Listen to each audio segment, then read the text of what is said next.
அந்த green colour clay அதில் வந்து லைட்டாக ஒரு லீஃப் மாதிரி நான் எடுத்திருக்கேன்.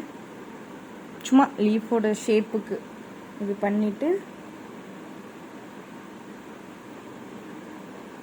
இதை இதுக்கு மேலே ஆட் பண்ணிக்கலாம். இது வந்து ட்ரை ஆகிறதுக்கு முன்னாலே ஒயிட் கொடுத்ததுனால அது ஒரு மாதிரி கலைஞ்ச மாதிரி தெரியுது. நீங்கள் நல்லா ட்ரை ஆனதுக்கப்புறம் கொடுங்க, கரெக்டாக இருக்கும். இப்போ நம்ம வந்து அரேஞ்ச் பண்ணிடலாம். கொஞ்சம் கம் வச்சு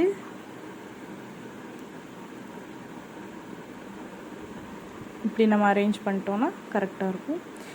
இது நல்லா ட்ரை ஆனதுக்கப்புறம் இதில் வந்து நம்ம வார்னிஷ் கொடுக்கணும். மேட் வார்னிஷ் இருக்குது, கிளாஸ் வார்னிஷ் இருக்குது. நம்ம கிளாஸ் வார்னிஷ் கொடுத்தோம்னா நமக்கு இந்த மாதிரி நல்லா ஷைனிங்காக பளபளன்னு கிடைக்கும்.